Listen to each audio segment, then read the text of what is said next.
Hello, I'm Joyce Barrett, and I'd like to welcome everyone to today's webinar. Webinars are brought to you by the generosity of supporters and members of Heritage Ohio. Heritage Ohio's mission is to help people save the places that matter, build community, live better. Today, we will have a presentation on arts commissions creating cool downtowns. I'm so pleased to have representatives from Athens, Canton, Hamilton, and Toledo, showing examples from each corner of the state, which I think will show you that there are many ways to skin a cat. We will be taking questions at the end of the presentation. If you have questions, you can type them into the question box at any time. Most issues with webinar software will be solved if you close the program and restart it with the link that was sent to you.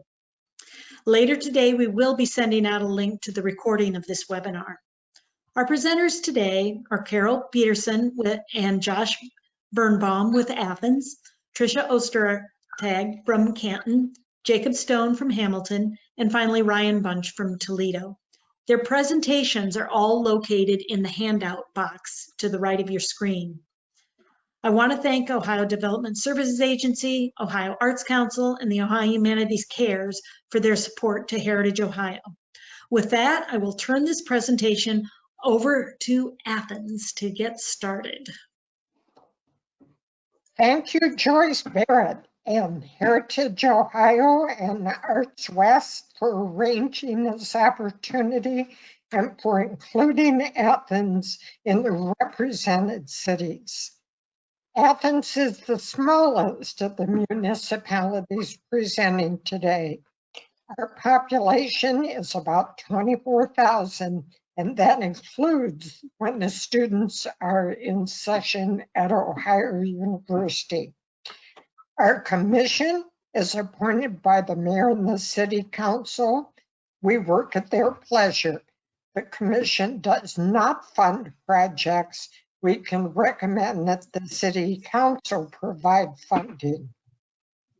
Athens city planner has helped shape the artistic vision of Athens.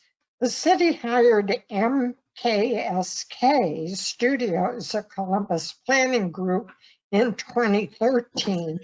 And by 2014, the end product was the book, The Essence of Athens, which has won awards from the American Planning Association, the Ohio chapter of the AP, and the Ohio chapter of the American Society of Landscape Architects.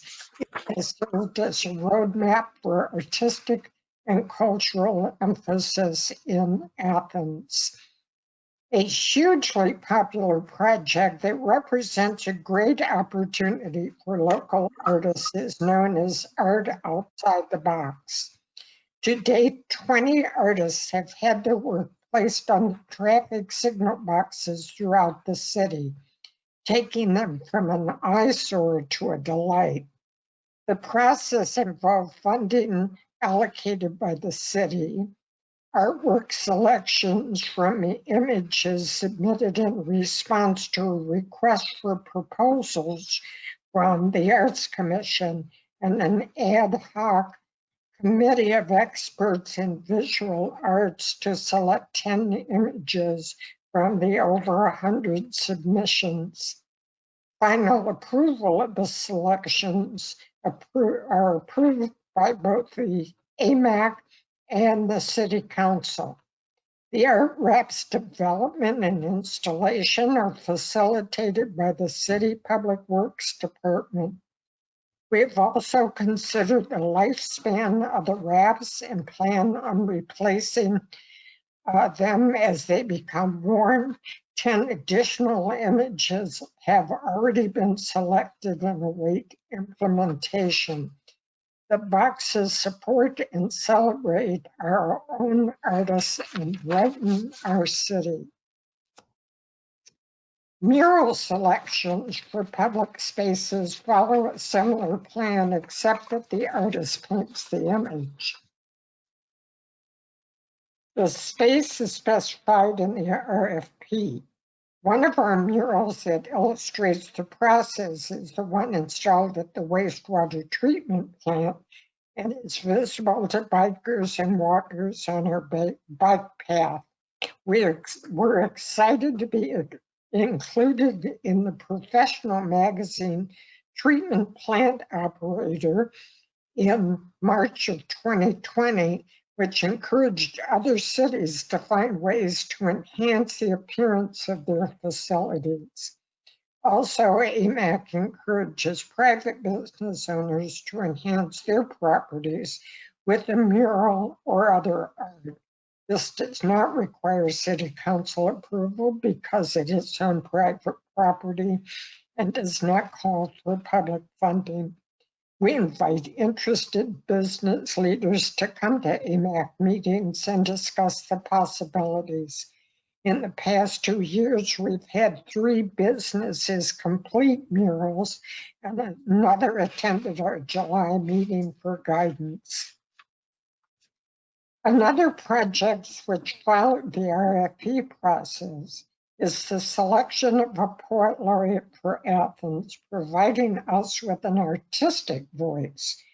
Our third and current poet laureate, Wendy McVicker, on the left, her project includes what she calls a poetry. Lines of student poetry will be planted along with a tree. It took no time at all for the Athens Tree Commission to jump on board as a partner.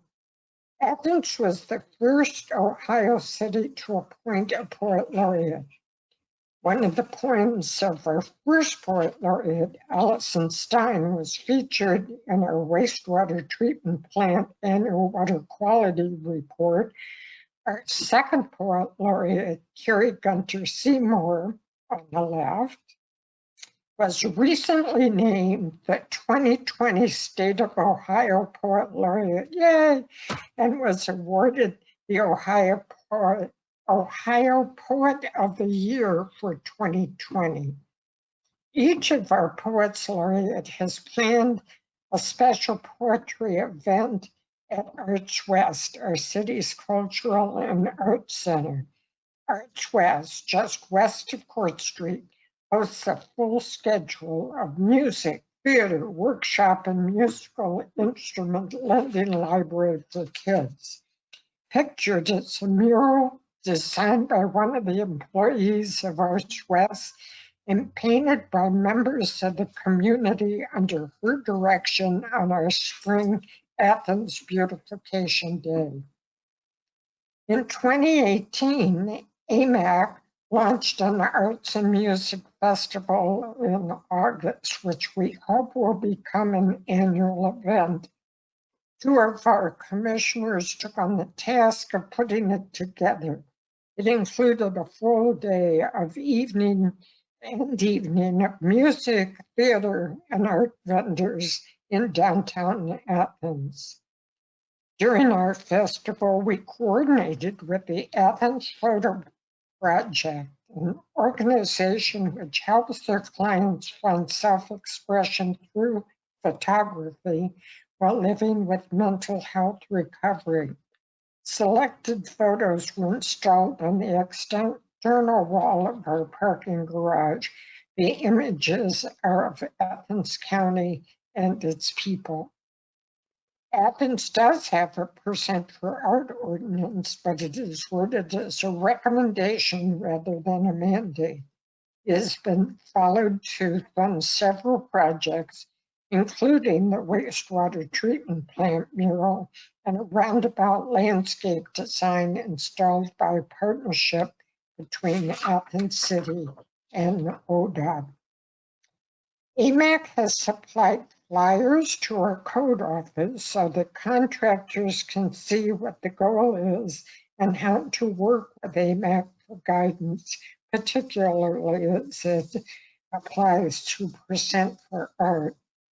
Private sponsorships, gifts, fundraising, and grants are also obvious possibilities and have been utilized in the past. One group worked to raise funds for the design and building of a bench on our bike path. The project has inspired interest in building additional buildings around the city. Placemaking Week in 2019 reinforced another way of approaching a project, that of partnership. Nadia Ilkovich, an OU graduate student, designed a park for a previously drab space next to our iconic armory at the north end of Court Street in Uptown Athens.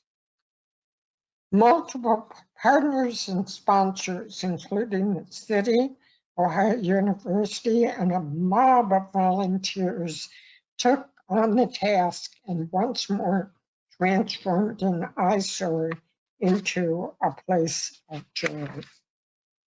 As we move forward, it is obvious that we have much to build on. Some future efforts that continue to be under discussion include progress specific to Court Street, campus gate to the Armory, further enhancement of the parking garage by developing an activity and performance space on the top level, designation of additional mural space, continued development plans for the use of the Armory, which is currently being used for storage. We will keep our work and planning moving forward to make our city a reflection of who we are and what we want Athens to be. We will continue to pursue the essence of Athens. Thank you so much, Carol, and thank you to all the hard work the people of Athens do. We are now going to switch our presentation over to Tricia in Canton.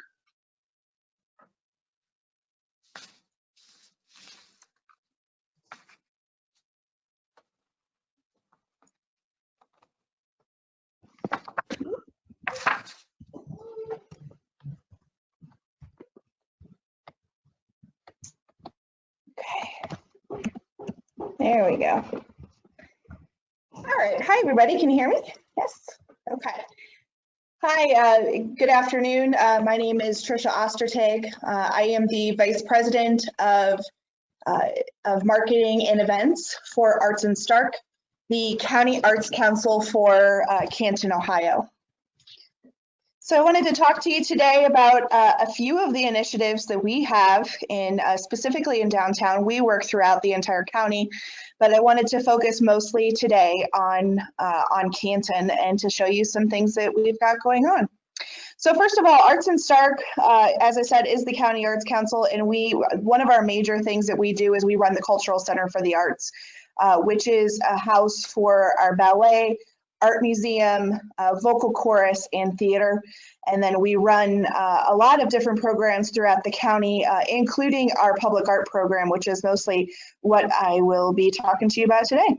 So to give you a little glimpse of Canton, we've got about 70,000 people right now in the city of Canton, much like many local downtowns, especially here in the Rust Belt. It was the vibrant economic center of our region, obviously, up until about the 1950s when we started to see people in the urban sprawl. We would see population losses to the point where poverty rates hit a 29% rate here in our city, and that 2/3 of our homes in the city are valued at under $100,000. So if that gives you any idea of where our city stands insofar as the numbers go. So, you know, Canton obviously is very much probably similar to some of your other cities that you know. This was a gradual change. You know, because it was gradual, we couldn't see a lot of the shift occurring here in the city. But what ended up being the real problem is that too few people were earning too little to cover the costs of running the city itself. So we started to see some problems. One of the very first things that Arts and Stark did once we became Arts and Stark 15 years ago, changing with just our focus on the cultural center to the entire city and county, was the creation of Canton First Friday. And Canton First Friday is very similar to programs you will see all over the state and country, which is our arts, music, and food festival every first Friday. And over the summer, it is, we've got tents and food trucks, and we'll see about 10,000 people a month. Obviously not right now during coronavirus, but in general, we usually see about 10,000 people. Over the winter and the colder months, it's more of a gallery hop where you'll see 1,000 or 2,000 people that'll come out to enjoy our Canton Arts District. Just a couple of photos to show you the fun and excitement of Canton First Friday. So but the heart of this is talking about public art and what has worked for the city of Canton. We have over 100 pieces of public art in our downtown. That includes a project from 14 years ago called Garbage to Glory, where we painted all of the city trash cans with individualized pieces of public art, and then have just continued to add to that throughout the last several years. One of our most popular public art projects is called The 11, which is a $2.2 million multi-year project that Arts and Stark has collaborated with the Pro Football Hall of Fame. Basically, what we are doing is making sure that we are celebrating the heritage of professional football, obviously, which was created in Canton, Ohio, right in our downtown. And then to create this world-class series of 11 pieces of art to be able to create a tourism attraction. These are the 11 pieces as dictated by the Pro Football Hall of Fame, which were the 11 greatest moments in football history. And we are almost complete. After this year, we will only have 2 left to complete the series. This is a few of the pieces. The one on your upper left is Monday Night Football, which is showing the player coming off the screen. On the bottom there, you'll see Super Bowl III with Joe Namath, and we actually had Joe Namath in attendance for the unveiling of this piece. And then we have the reintegration of pro football over there on the right. One of the things that we have done in the last several years is create what we call our public art tour. And although it doesn't show every piece of public art, you do get a nice feeling for what the public art is in our downtown. So as you can see on the right, that is a map, a walking or a driving map of our downtown with 17 of our most popular pieces of public art. Some of the ones that you can see here is called Polypus, which is a Tommy Morgan piece that is 3D, has the tentacles that are coming out of the building. That's actually a bar and has become a very populated spot in our downtown. The one above it, which is called Shattered Expressions, is also a Tommy Morgan piece, which is showing 3 different expressions, and he actually during the pandemic completely repainted those. And then we have our rivalry, which is a Scott Phillips piece, which is signifying the rivalry of the Canton Bulldogs and the Massillon Tigers.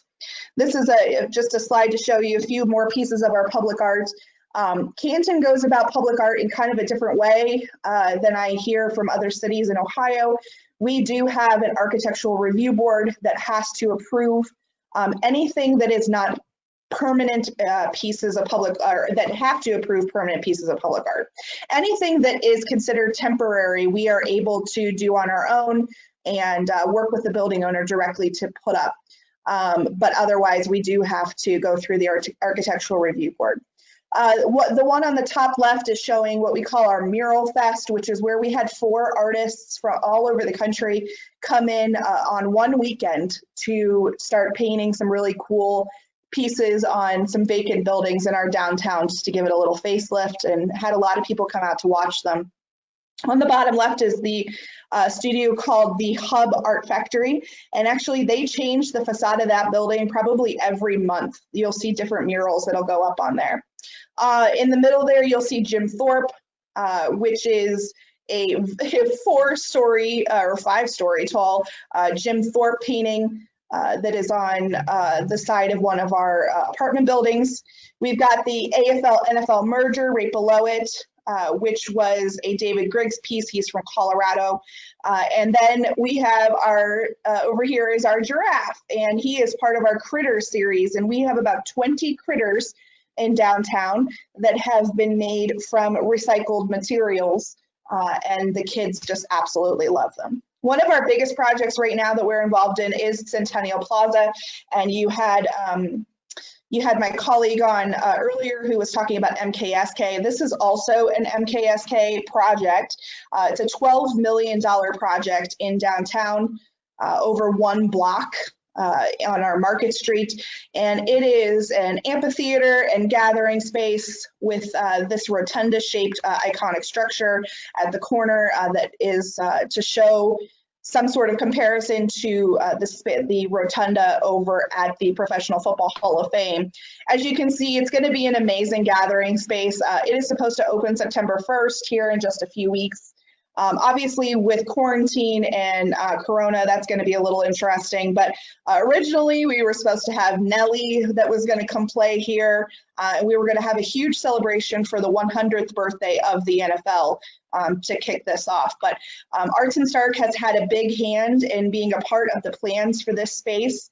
And we are so glad that we have the relationship with the city that we do to be able to have a seat at the table. My specialty is actually creative placemaking. I wrote a 200-page dissertation on it, so I really love the concept of creative placemaking so much that I got a doctorate with it. So I had some suggestions to communities that are interested in implementing creative placemaking. Number one, practitioners have a responsibility to continue protecting, practicing, and advocating for the community-driven bottom-up approach. And basically what that means is take advantage of what you have. If you have artists that want to be a part of a revolution, let them have a seat at the table. Understand your community and establish key partnerships, and the more partners you have, the better. Boy, is that true. We have a great partnership here with our city, our mayor, our city planner, and then also with our regional chamber of commerce, who are great partners. And obviously those collaborations between government and nonprofits is essential. Some other recommendations: utilize diverse forms of art. You know, don't just think about public art. Don't think about just visual art. I love the idea from Athens of the poet laureate. You know, start to see what other communities are doing. Think outside the box a little bit. Cite or incentivize the development of artist studio spaces, because anytime that you have studio spaces for your artists, the better your creative placemaking is going to be and the more authentic it'll be. And then, of course, build on what artists are already doing. You have some amazing artists in each one of your communities. Take advantage of what their talents are and what they have to offer, and weave that into the fabric of what you're able to do to create your downtown. So I'm always available for questions. There is my email address, and I'm happy to, you know, I've been with Arts and Stark for 10 years. And again, I wrote a PhD on this whole creative placemaking thing. So if you ever have any questions or want to bounce ideas off of me, please email me, and I'm welcome to answer anything that you have. Thank you so much. Thank you so much, Tricia. Okay, now we are going to bounce down to Jacob Stone in Hamilton. Hello, everyone. How are you doing?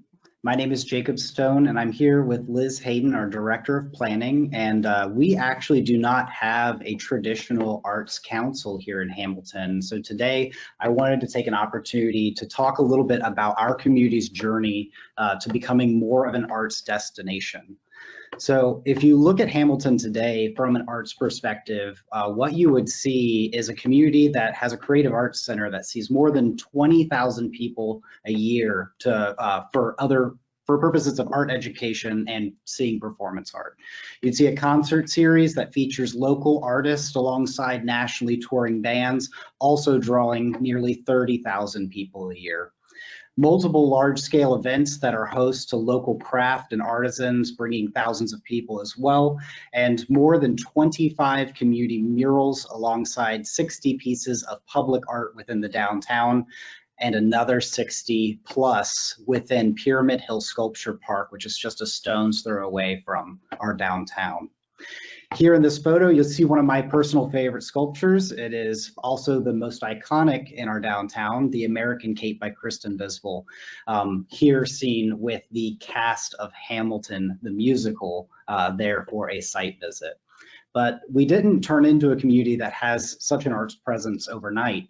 And in fact, the story of us getting to this point starts only about 30 years ago, because somewhere in the 1990s, a group of prominent Hamilton leaders came together to discuss our bicentennial. And having lived through decades of decline at this point, a theme of reinvention took hold in these discussions, and it was determined that an investment in the arts was something that had been missing and was needed in our community.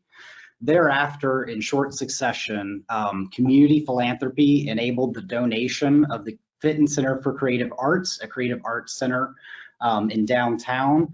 One of our prominent Hamilton leaders founded Pyramid Hill Sculpture Park, and the community cemented its commitment to public art with the Hamilton Gateway, a large sculpture in front of the new Government Services building, triggering a watershed event when then Governor Taft declared Hamilton the city of sculpture.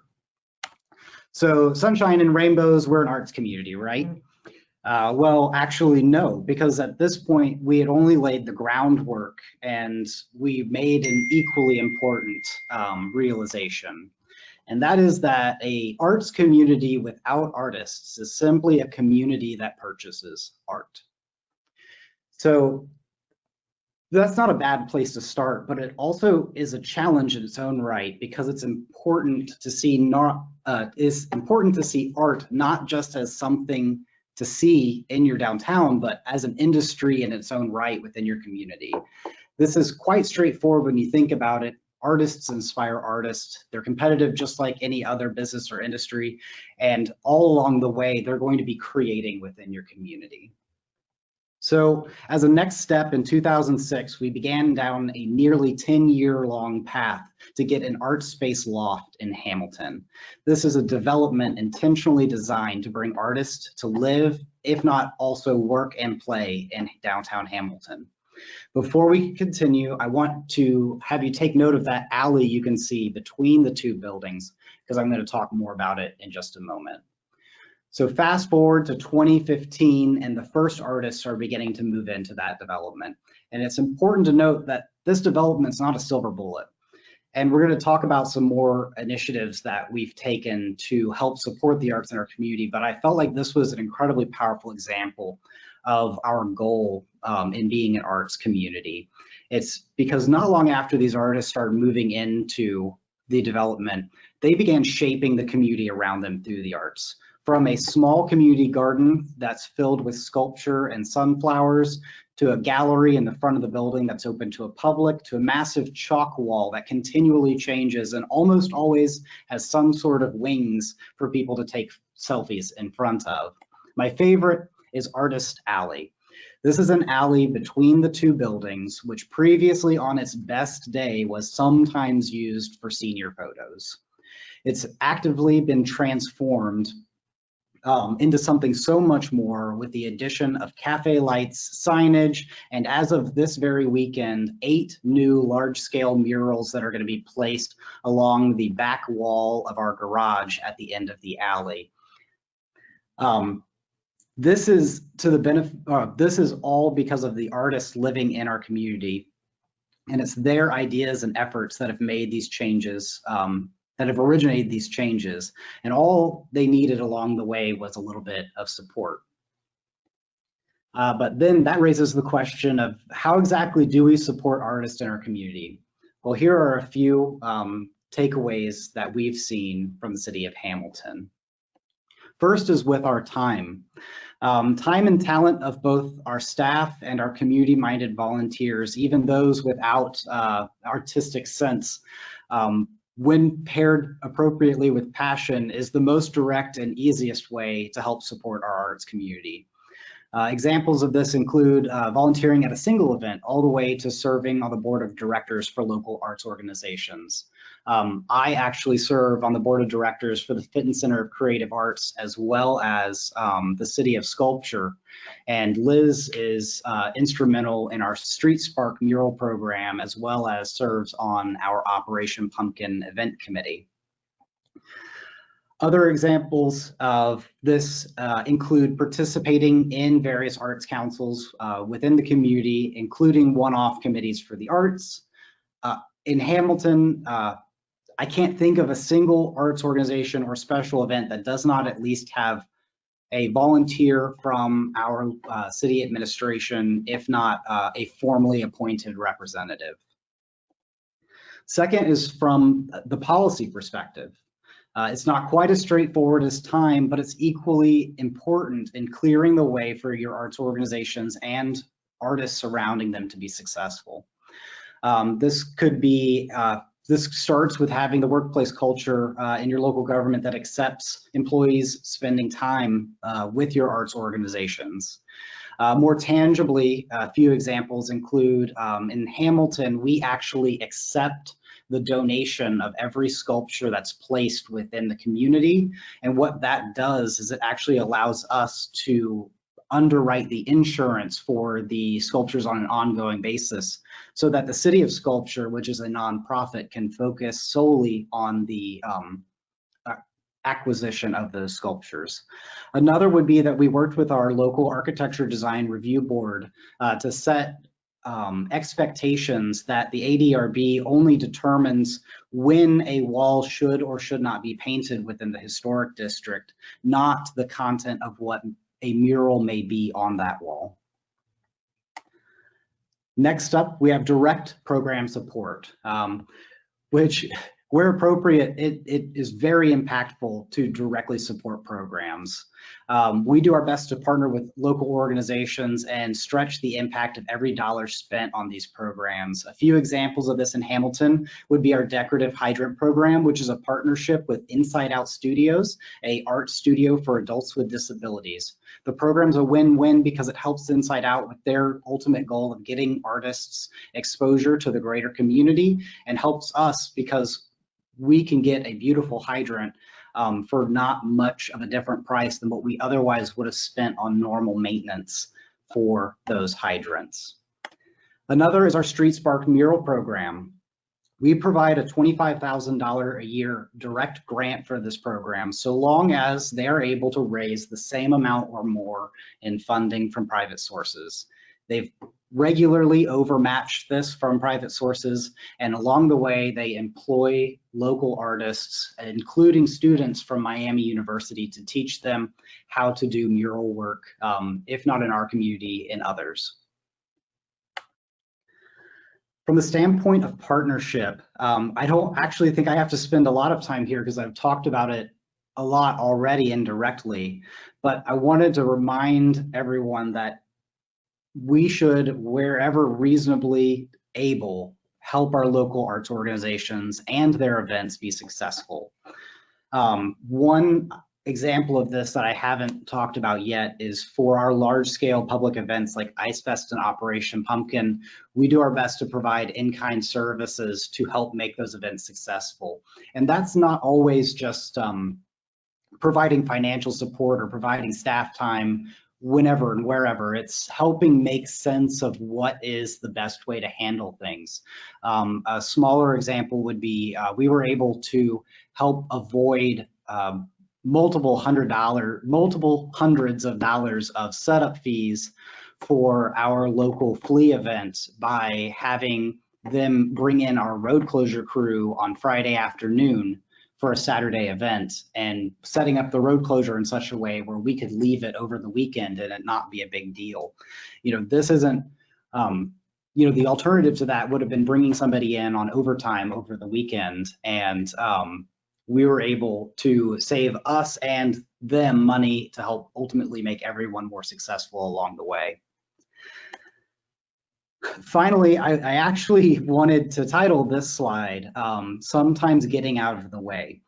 Because whenever you start to see artists working within your community, they're going to want to do really cool things. And we as an organization have to be prepared to be nimble and work with them, and in some cases even stick our necks out for them on a whim. And my favorite example of this is actually Mindy from one of our local flower shops. And a few months ago, she called me and she said, hey, Jacob, I want to flower bomb Main Street this weekend. What do I need to do?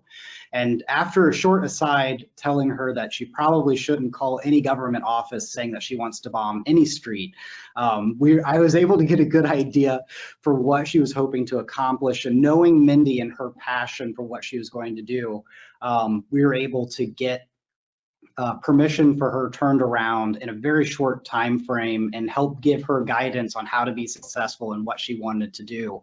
And ultimately that turned into a small block-wide event called Hope Grows One Block at a Time, which included a sidewalk sale, chalk art, and a general good time for a lot of people right as businesses began to reopen after the pandemic shutdowns began.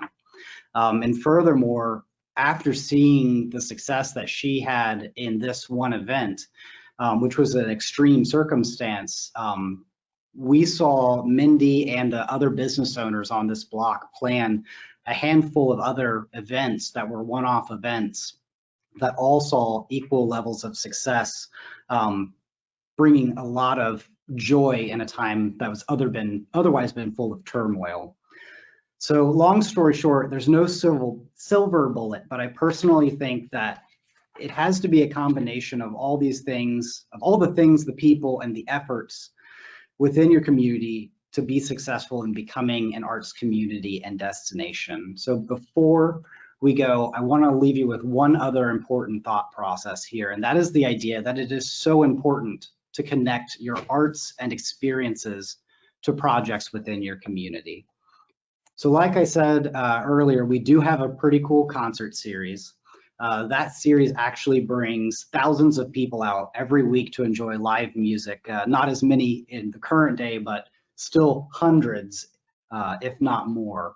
And no joke, without these concerts and without the programming of these concerts in this venue, there is almost no chance that we would have ever had the park donated to the south of the riverfront venue. And without that park, there would not be any Markham Apartments, the first new commercial construction in our downtown in decades. And without the apartments, there wouldn't be new quality of life amenities for our residents to enjoy. And all of these things build on top of each other to create momentum in your community. So always remember, where possible, connect art and experience with your ongoing projects so that people can see everything going on in your community and get excited about your community as you are. And thank you so much. Thank you, Jacob. Okay, now we are going to head up to the northwest part of the state here. I'm not doing the right thing here. Presenter Ryan, we'll have you take it away.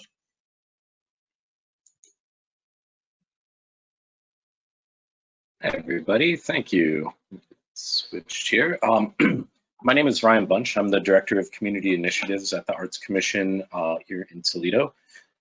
Just a little background on the Arts Commission. We're a 501c3. We're actually the oldest arts commission in the state of Ohio. We're celebrating our 60th anniversary this year. We've been managing, we were founded by the city in 1959, though we've never technically been a city organization. We've always been a 501c3. Though we have managed the 1% for Art program on behalf of the city of Toledo since the late 70s. And that is actually the first 1% for Art program in the state. That said, you know, like many of my other colleagues here, that history doesn't come without its challenges. We have not received, outside of the 1% for Art program, we've not received third-party funding from the city since late 90s, early 2000s. We are the only major city in Ohio without a direct funding stream for arts and culture. And we had a really significant collapse in our community development corporations following the most recent recession. So all of that said, funding for the arts and for our neighborhoods has been a really significant challenge for us, and that really kind of dives into the story I want to share with you today that isn't just intended to be an overview of our history, but really part of the process that we've gone through in creative placemaking, which is sort of my area of expertise at the organization. But I really just want to share with you the process of how we've continually focused on artist and community engagement and cultural asset mapping to create connection to development and infrastructure, to work collaboratively, with partnerships and across sectors to help reinvigorate our downtown. So our story really goes back to about 2003, 2004, when the Arts Commission was looking, after some of the loss of that funding, how do we be relevant in this new age, and what is our mission? How do we sort of go above and beyond? And that started with what we called a meet and greet series. These were really informal events where we just invited artists to come hang out. We asked an artist studio to host us, got a keg of beer and some snacks, and just asked people what they wanted, what they needed out of their community, what they needed out of their arts commission. And the primary things that we heard were that artists needed it and an opportunity to connect, that the arts community was very fragmented because of sort of the loss of downtown infrastructure. There were a lot of artists working, but they were all over town in small collectives, if not just working alone in their studios. As we responded to that feedback, we worked in concert with an organization out of DC called Artomatic. And in that building you see there in the photo, which was a former vacant warehouse, we hosted the first Artomatic 419, which brought about 150 artists performing literary visual all together under one roof, and hosted a community arts event. It was very accessible. It was first come, first serve. All you had to do was sign up and pick a space.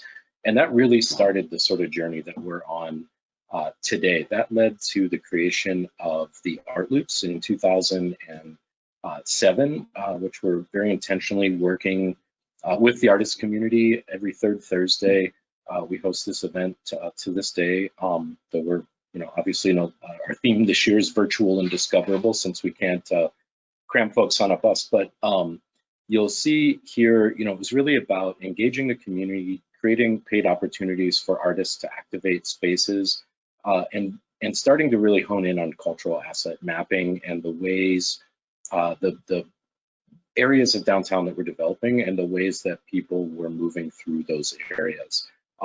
This is what we call our Art Loop family photo. So this is really meant to be a representation of the partnerships. It's artist community, youth in the community, the Mud Hens, our local AAA baseball franchise, the main library, and our local transit authority who offers the buses. So the Art Loops really were this sort of genesis for starting to highlight and elevate the cultural corridors that were naturally taking place. And those were based on places where artists were moving in to start businesses, and how we could support them. So this is a local gallery called Beaux-Arts. It's since been repainted a number of times since this photo has been taken, but it was really the first gallery that highlighted local artists in a really low kind of barrier way that created accessibility to the community. Graphite Design and Build is a local sculpture studio founded by two artists. They just created the ProMedica Museum of Natural History here at the Toledo Zoo. Right next door to them, Gathered Glassblowing Studio. Again, a number of recent college grads from area glassblowing programs started the studio in a formerly vacant warehouse. And then Handmade Toledo. And this was founded by actually one of the artists that participated in that very first Artomatic. It was her first show out of college. She fell in love with the building and the community and the concept, and worked with the building owner for a number of years to establish this space as a maker space, as a consignment shop, and is also home to Maker's Mart, which is a local indie craft fair. So again, building on that, the places where this organically was starting to develop in these different corridors across downtown, but in really close neighborhoods. We looked at, how do we really celebrate diversity and make these events inclusive, family-friendly, representative of all sorts of different activities and arts forms, and create paid opportunities along the way. Running sort of in tandem with that is our Young Artists at Work program. And this is really designed, it's our 26th year was this year. Again, it took place online for the first time ever, all virtual, but this creates a 6-week paid opportunity for youth in our community, ages 14 to 18, to work under the guidance of local professional artists and get experience beautifying some of the public spaces throughout our downtown. In this case, addressing a really architecturally significant former Firestone gas station that's kind of been dormant, different development plans in the works, but let's create some opportunity for youth to gain some paid experience, build some connection to a significant building in the corridor where the art loops are taking place, and start to create that pipeline of transitioning young people into community activists and building their capacity for public art. I mentioned earlier our public art program. Again, it's a well-vetted program. It's celebrating 40 years. And this is really the place where the Arts Commission works sort of at a higher level with the county, the city, our different partners.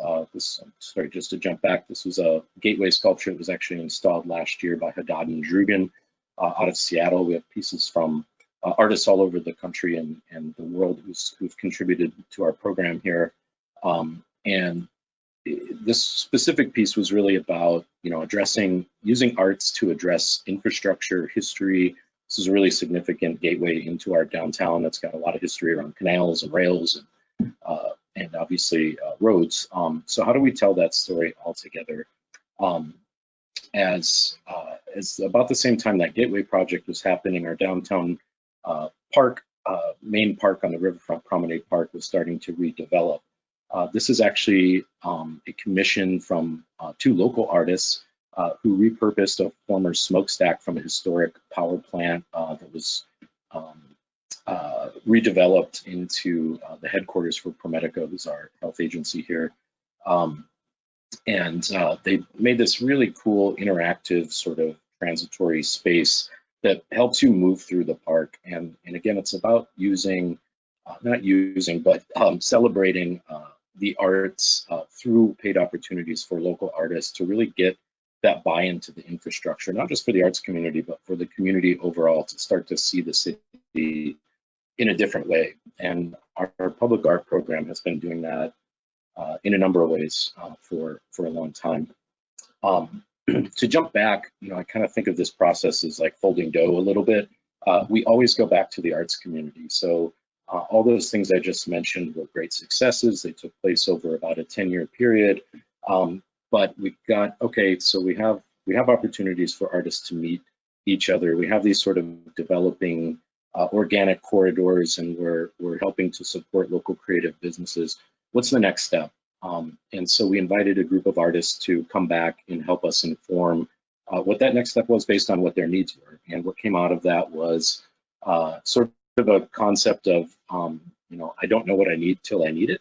And so these were really artists that were trying to, they had a studio, they had their practice, but they, maybe all of a sudden had an idea for something or got an opportunity for a commission, but didn't have the right equipment, or their computer or camera broke. And so what they requested was a short-term, quick turnover grant that could help them get to that next step. So we created our accelerated grant program in response to that, and then also built in an annual artistic merit award to start to celebrate just works of high quality on an annual basis, and again, to help build those professional skills. Out of that, we connect kind of all of those pieces, and especially that artist services piece, back to momentum, which is our sort of main, this is a fairly new program for us. A lot of collaboration and partnership goes into it, but it really came out of a strategic plan for arts and culture, which I'll jump to here in a little bit. But one of the primary goals was how can the city overall reactivate the riverfront, and what role can the arts play in that? So one of the primary things we look at is creating paid opportunities for artists to design interactive approaches for the community at these types of events. Many of those artists are locals who've gone through the program. This is international touring exhibition, excuse me. So it's really a wide range of things that are taking place that celebrate, kind of new takes on industry. Here's a bicycle from a local artist studio that developed a tandem bicycle as a way to melt down metal to create metal castings. Again, looking at the being reflective and diverse, and really bringing together the community to celebrate these spaces in a new way. Sort of the build on that, again, is just sort of the same way we go back to the artist community and ask them to help us inform the future. We're constantly looking at our mapping. And so in around 2013, we started developing what became the Toledo Strategic Plan for Arts and Culture.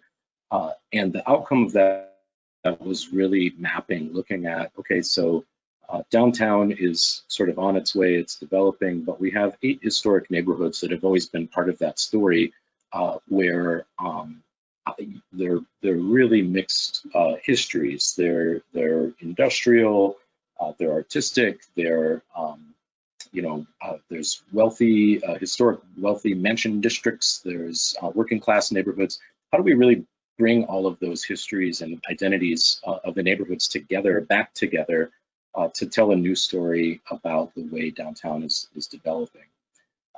So we do a lot of that through our creative placemaking program, which by design works deeply in neighborhoods, engaging youth to beautify public spaces, to talk about and celebrate new development projects, to talk about history.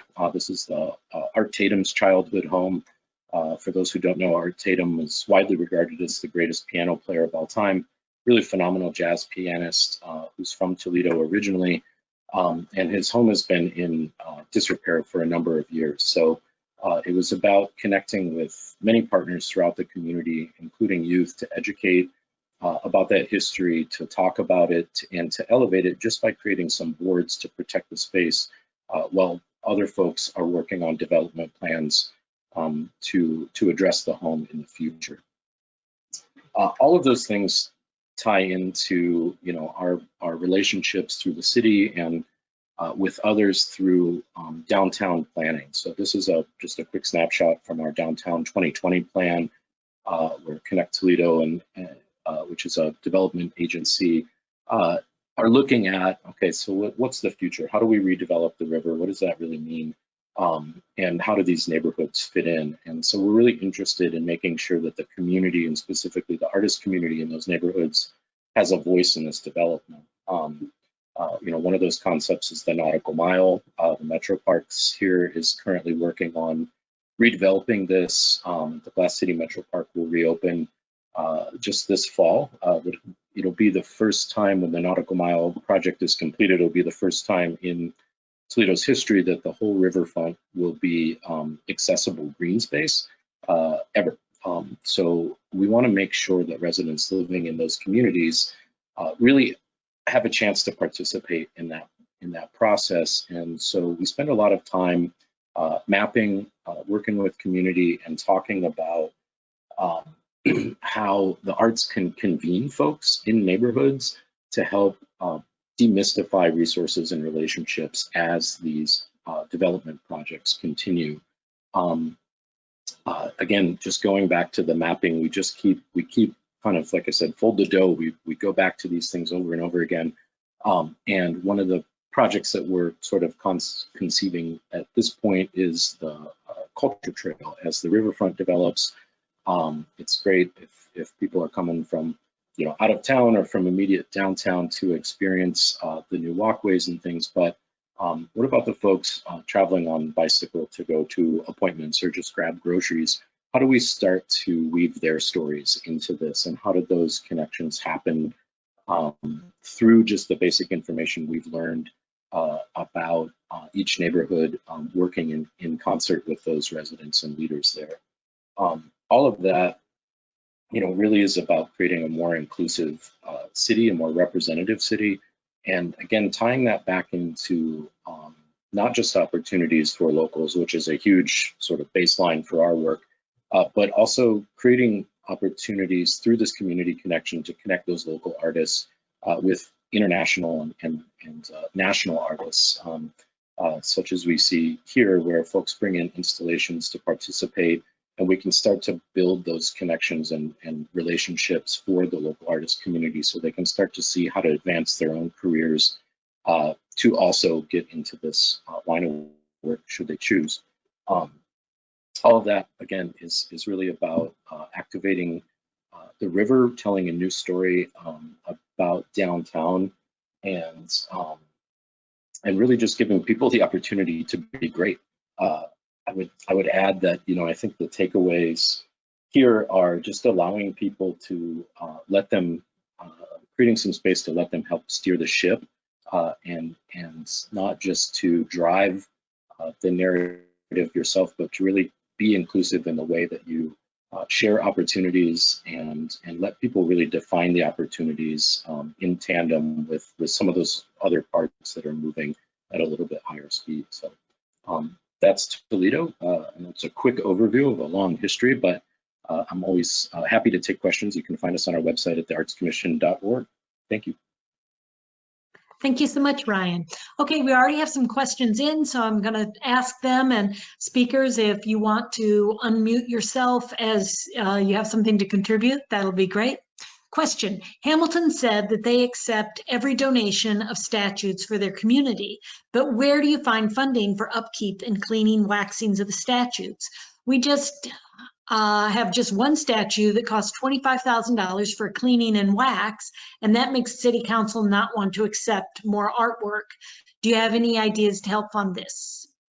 So in Hamilton, our local nonprofit, the City of Sculpture, which I am on the board of, actually, so it will donate the sculpture to the city, and the expectation is that the city will cover the insurance cost of that sculpture and that the nonprofit will continue to provide the maintenance and upkeep. One thing that I will tell you for bronze, I mean, you don't have to wax bronze, but what happens if you don't wax them is that you get a green patina. Now, some people see that as beautiful and a natural part of the age and life cycle of the sculpture. Other people view that as a lack of upkeep and maintenance. What I might suggest you look into is how difficult it would be to have volunteers wax the sculpture on a semi-regular basis for you, which is what we do, or consider other materials. Stainless steel, Corten, both of those are very, very low maintenance materials to make your art out of. Great, thank you. The next question, and please start typing your questions in if you have more. How would you suggest going about establishing a public arts commission when an architectural review board that is already in place currently reviews, approves art projects?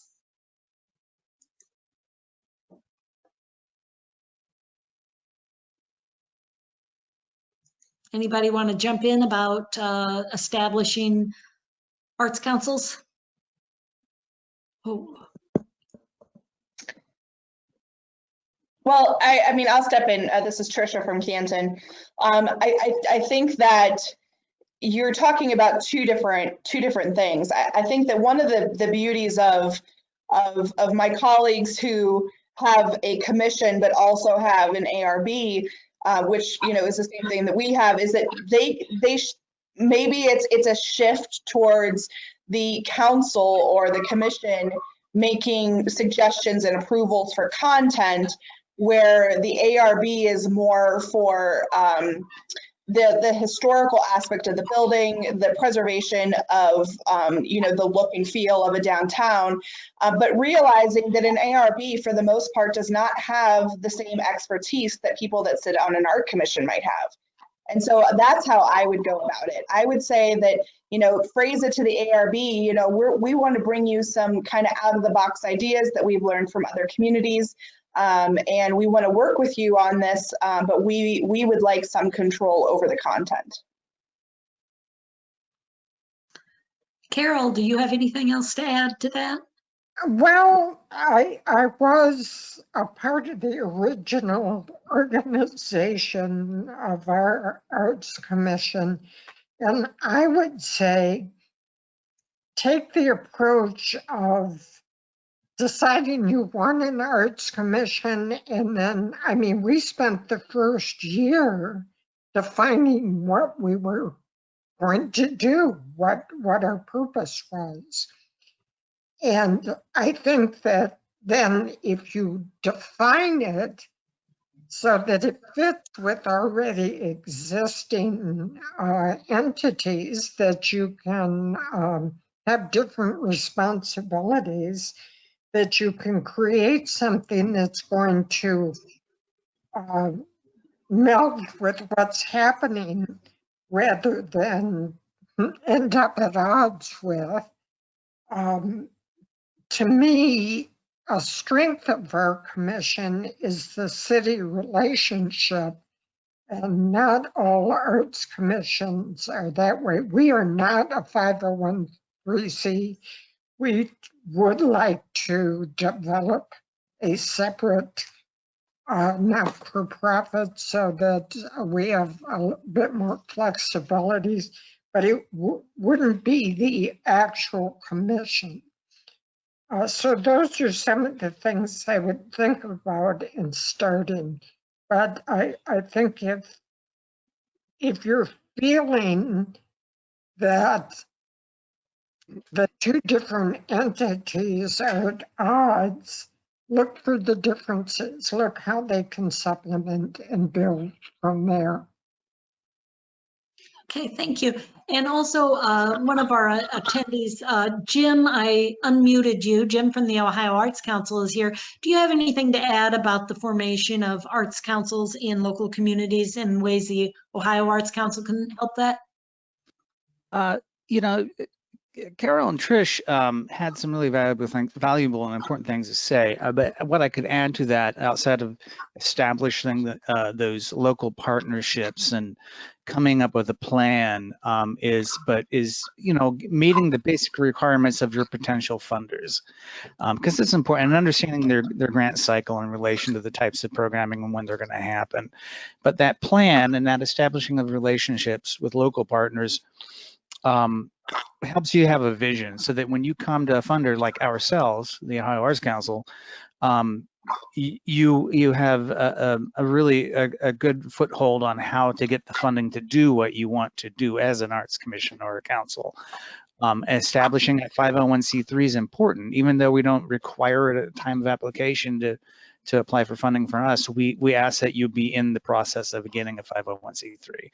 Know what your funders require. For example, we require that you have a nonprofit status or working on it, but also that you have a board of directors and bylaws, that you have that fiscal entity and apparatus, all these sorts of things, including being located in the state of Ohio. So if you can put all those pieces together, you can begin planning, like getting with an expert to a third-party consultant to get capacity building funds from us, for example, to do a feasibility study or to do a 3-year plan.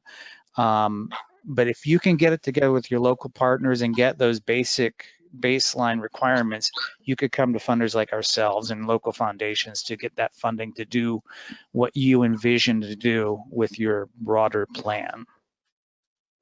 Okay, thanks for the input. Another question is directed at Tricia specifically. How do you define permanent and temporary art? So according to the city of Canton's bylaws, what they consider to be temporary art is 6 months or less. So all of those critters that you saw, those are still considered temporary art because we move them so often. We move them to different locations. And the good news is, even that mural that I showed you that was on the back of one of our buildings, nobody has said anything about it, but it is legally, it's a 6-month time period for a temporary piece of public art. Okay, now this other question, the next one's a little bit more complicated. It asks Hamilton and Canton to ask this. I don't know. So it says, ask Canton and Hamilton. So let's start with you, going back to you, Jacob. If their ARB role is in zoning versus design guidelines versus policy or an informal agreement. So I guess, is it in part of your planning and zoning and the design guidelines? I guess speak to that relationship. Liz, do you want to talk to that a little bit? Sure, happy to. So the Architectural Design Review Board is, their role and responsibility is within our zoning ordinance. However, they have their more detailed rules for like specific types of projects, like building an addition or a mural or something like that, are guidelines that they approve that they're allowed to have through our zoning ordinance. So it's a separate 30-page document. It's a little bit more flexible than changing a zoning ordinance. And what happened was when we initially created Street Spark mural program, the idea was we wanted it to be supporting artists and we wanted it to be cool and vibrant and hip, and it was not. It really the color, the color we usually use is pink. It's certainly not like, there's not a lot of historic, realistic mural kind of things. So they were having a hard time with it. They didn't have mural guidelines. So we worked with them to develop mural guidelines. So now they have something to look at as their, as the ADRB is working with that process. And there's a great relationship between the Street Spark program and the Architectural Design Review Board that really tries to make sure that the historic board has a voice, but not the final voice. And it's been going pretty well. Okay, and Tricia, you want to answer that also?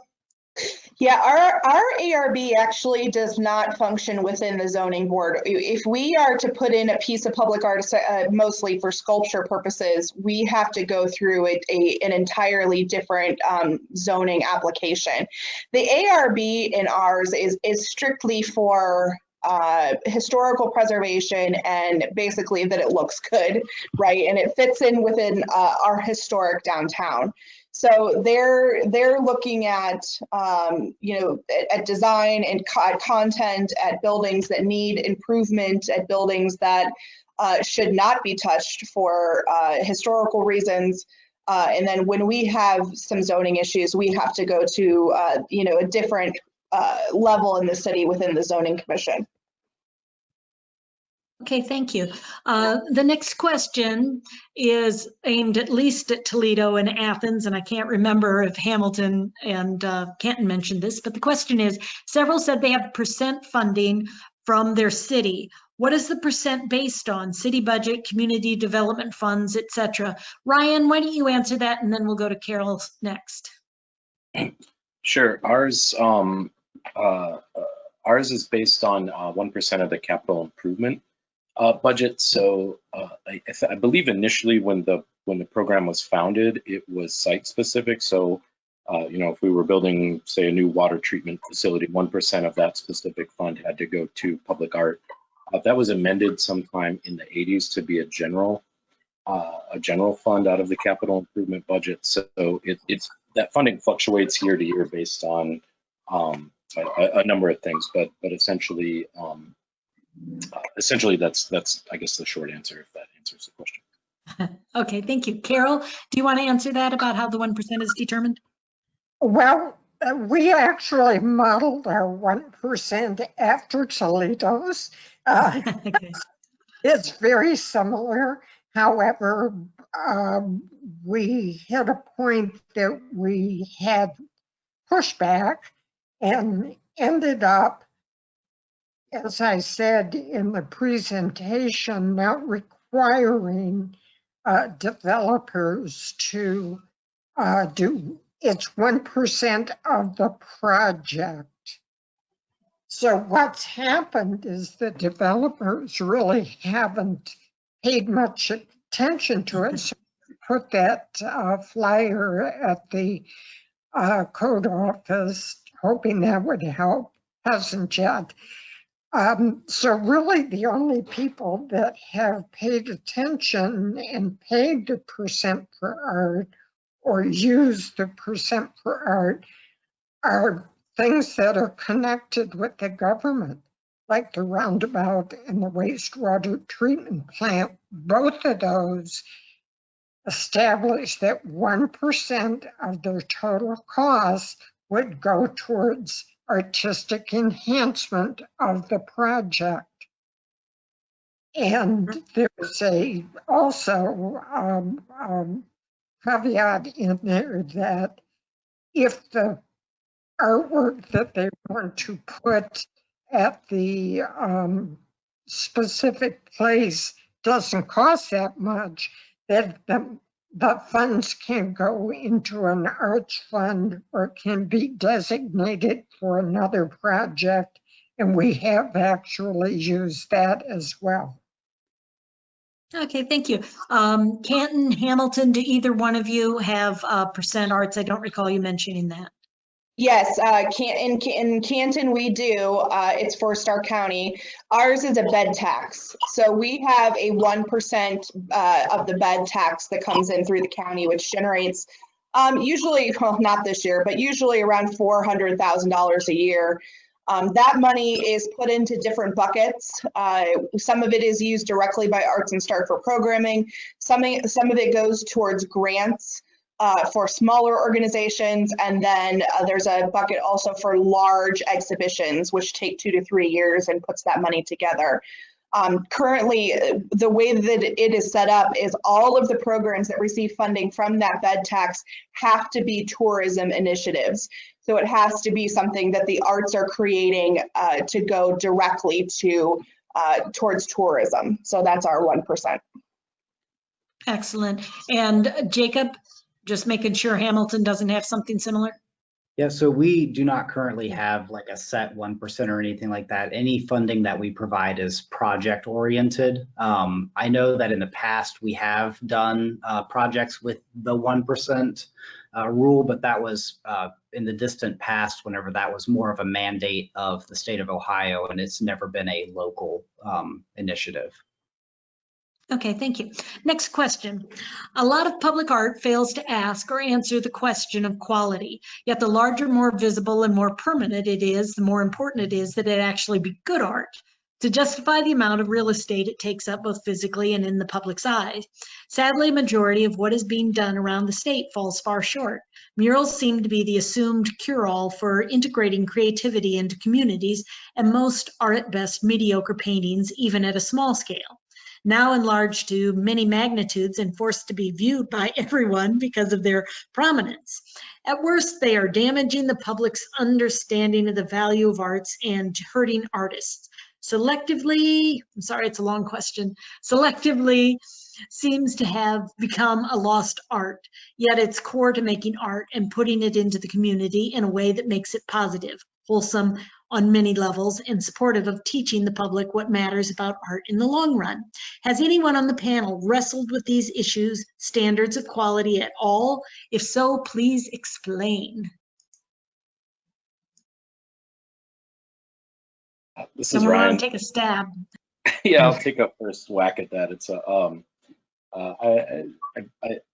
I think that's a interesting question and an approach, and probably one that I would guess all of us have dealt with from time to time. I guess that my short take on it, and it's certainly relevant to comments that we get here. You know, these are very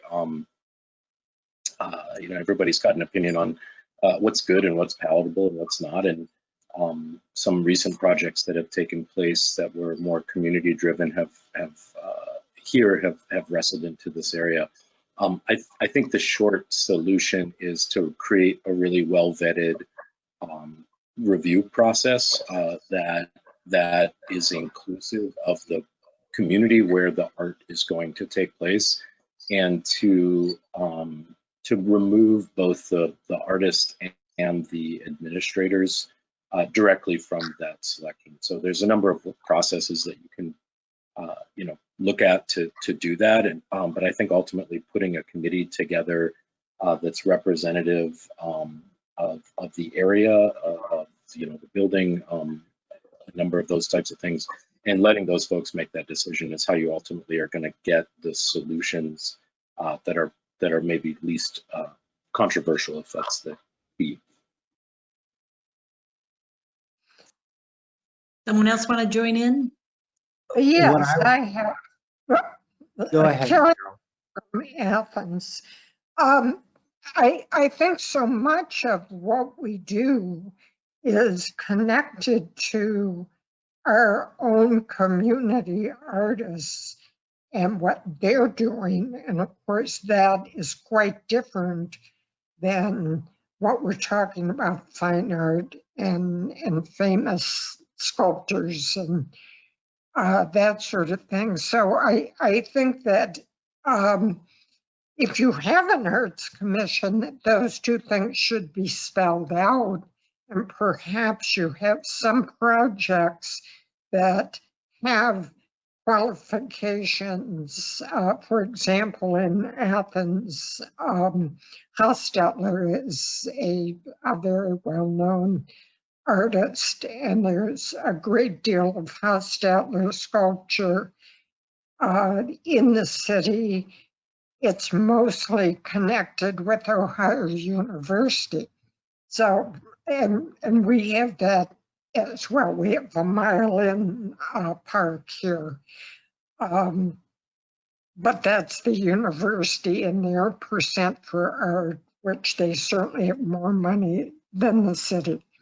But anyway, I don't think everything has to be considered very fine art, and otherwise you take out the familyness of art.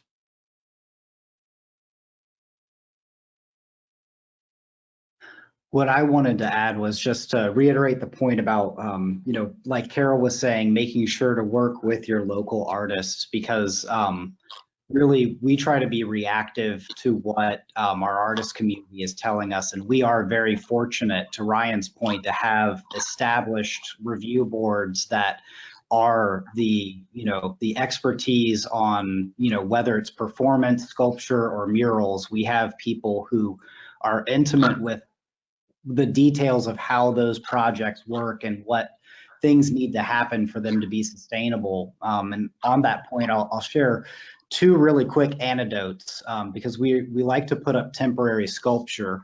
The first is that a roving artist by the name of Wolfgang Auer came through Hamilton with a sculpture of his, and was moved by the fact that there were so many sculptures, and he had a big fiberglass baby. So this fiberglass baby was 8 feet tall. It was busting out of an egg. It was super weird. It caused a lot of alarming feelings for people. But you know, what came of that was that we got to have a really interesting conversation about art in our community. But on the front end of that, we know that a fiberglass piece of art, no matter what it is, isn't suited to be outside for a long period of time to begin with.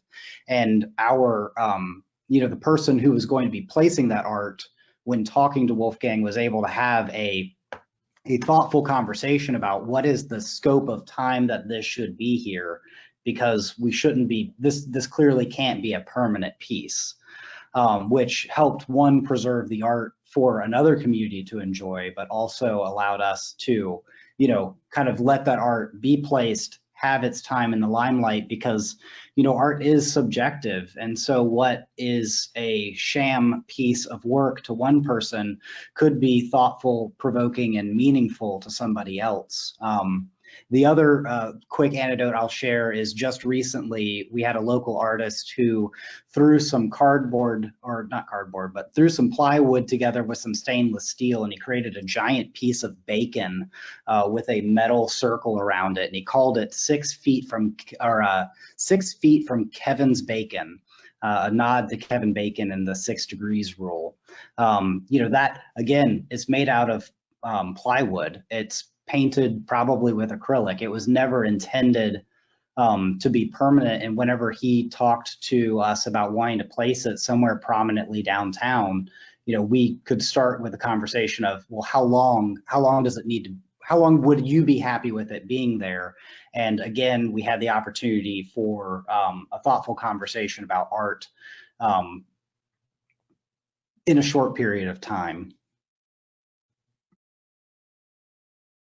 Excellent. I've got another question in from Lisa. I don't know how to put the question. They're having a problem in their community. It seems that the community wants murals everywhere. How do you, I guess, meet public demand or what they perceive as demand without the variety?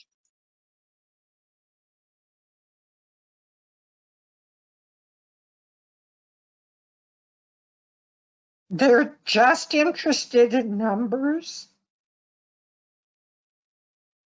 Is that the question? I think they just like the murals. I think murals their favorite thing. And she's saying that I want to do other things, but the community seems to only want murals. If they were me, I would try to encourage something like a sculpture or something that would be engaging. You know, show them that there's another way. You know, one of our best sculptures that we have downtown is something that kids and everybody can pose with.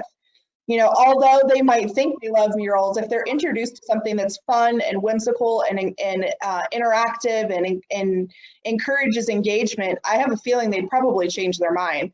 You know, one of the things we run into in Canton is that everybody wants football murals, football. You know, as the arts people were like, okay, yeah, let's do that and celebrate the heritage of football, but also there's got to be more to it.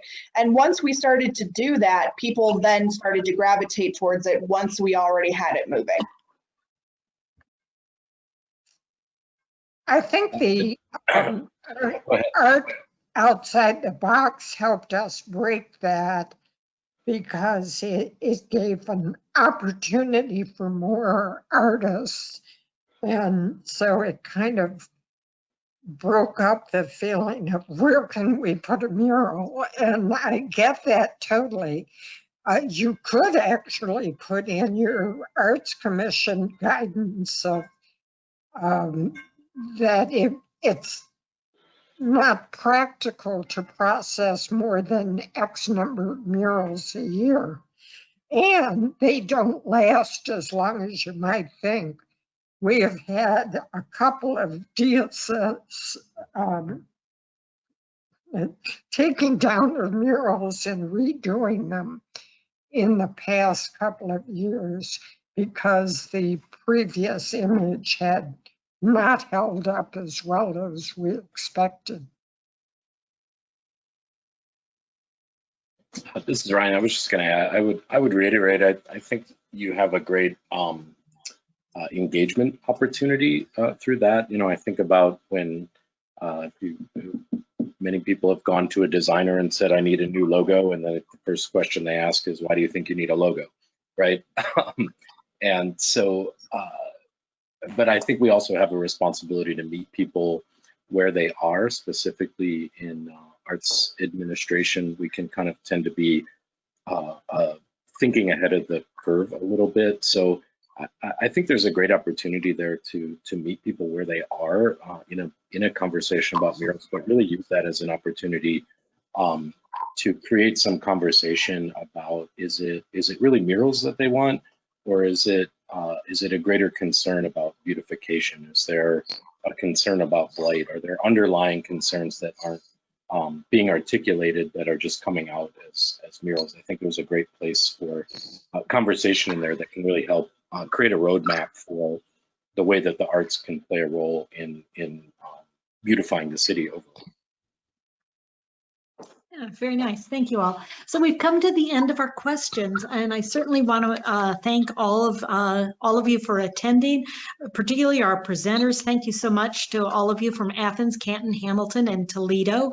The Heritage Ohio will be having our annual conferences coming up August 24th through September 4th. You can find the events on our website at heritageohio.org. And I just want to thank you all so much for attending. And like I said, you've got the handouts and the recording will be coming to you. Thank you. Thank you. Thank you, Joyce. Thank you.